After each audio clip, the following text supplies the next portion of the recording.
नमस्कार। आज हम एक बहुत जानी पहचानी कहानी पर बात करेंगे, सिंह और सियार। सुनी तो सबने होगी। एक जंगल, वहां का राजा सिंहराज, बड़ा शक्तिशाली, और उसके 3 सेवक। हाँ, वो चालाक सियार था, चंचल। एक कौवा कालीचरण, बड़ा चौकस। और एक तेंदुआ बलराम, काफी फुर्तीला। शुरू में तो सब ठीक चल रहा था, मतलब राजा शिकार करता, सेवक अपना अपना हिस्सा पाते। लेकिन फिर वो सियार, चंचल। हाँ, चंचल, वो अपनी चापलूसी से, जी हुजूरी से धीरे धीरे राजा का खास बन गया। हर बात पे हाँ महाराज, क्या खूब कहा। सही बात है।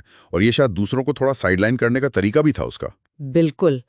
लेकिन असली कहानी तो तब शुरू होती है जब हालात बिगड़ते हैं। हाँ, जब सिंहराज बहुत बीमार पड़ जाता है, इतना कि शिकार नहीं कर सकता। अब वो पूरी तरह अपने सेवकों पर निर्भर हो गया। उसने हुक्म दिया कि भाई जाओ, कुछ खाने का इंतजाम करो। और यहीं पर चंचल का जो असली अपॉर्चुनिस्ट वाला रूप है, वो सामने आता है। सही कहा। वो भोजन खोजने के बजाय सोचता है कि अरे ये तो मौका है, किसी भोले भाले जानवर को फंसाते हैं। और उसका निशाना बनता है बेचारा भोला गधा। बूढ़ा था, सीधा सादा, पास की गुफा में रहता था। चंचल उसके पास जाता है और क्या कहानी बनाता है। कहता है, तुम्हारे लिए एक बहुत सुंदर गधी देखी है, चलो मिलवाता हूँ। और भोला, मतलब इतनी उम्र और तजुर्बे के बाद भी वो चंचल की मीठी बातों में आ गया। ये क्या दिखाता है? क्या वो सिर्फ नासमझ था? देखिए, हो सकता है वो नासमझ हो, या शायद शायद बहुत अकेला हो और उम्मीद में अंधा हो गया हो। कभी कभी ऐसा होता है ना। हो सकता है। तो वो चला जाता है चंचल के साथ, पहली बार सिंहराज की गुफा में। लेकिन शेर तो बीमार था, कमजोर, हमला करता है, पर भोला बच निकलता है, डर के मारे भाग जाता है। यहाँ कहानी खत्म हो सकती थी, मतलब एक बार मौत के मुंह से बच गया। लेकिन चंचल कहाँ हार मानने वाला था। उसकी ढिठाई देखिए। वो वापस जाता है भोला के पास। और इस बार क्या कहता है? कहता है, अरे भाई तुम तो डर गए, वो तो तुम्हारी होने वाली दुल्हन थी। पहली बार मिली ना तो शर्मा गई, इसलिए तुम पर ऐसे झपटी। क्या बात है, मतलब नाकामी को भी कैसे पलट दिया। बिल्कुल ये तो कमाल की हेरफेर है। बिल्कुल, झूठ बोलने की कला कह लीजिए। और भोला वो फिर मान गया। सच में दोबारा चला गया? हाँ, दोबारा गया चंचल के साथ। और इस बार सिंहराज ने कोई गलती नहीं की। भोला मारा गया।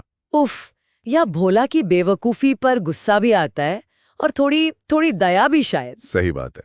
लेकिन कहानी का जो क्लाइमैक्स है वो तो अब है। हाँ, जब सिंहराज शिकार को वहीं छोड़कर कहता है कि मैं जरा नहाकर पूजा करके आता हूँ, कोई इसे हाथ मत लगाना।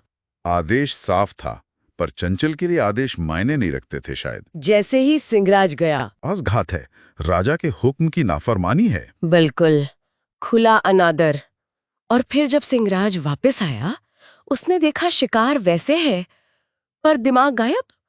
वो गरजा, दिमाग कहाँ गया इसका? और अब सुनिए चंचल का मास्टर स्ट्रोक। वो बड़ी मासूमियत से क्या कहता है। क्या कहा उसने? वो बोला, महाराज, दिमाग, अगर इसके पास दिमाग होता तो क्या ये पहली बार बचकर भागने के बाद दोबारा मौत के मुंह में आता? अरे बाप रे, ये जवाब सुनकर तो सिंहराज भी चुप। उसके पास कोई जवाब ही नहीं था। एक तरह से चंचल ने उसे निशब्द कर दिया। तो क्या सीखें इससे? मतलब कहानी का सार क्या है?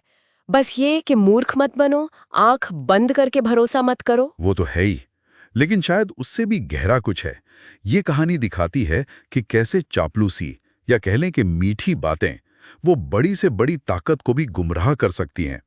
सिंहराज क्यों मान गया चंचल की बात?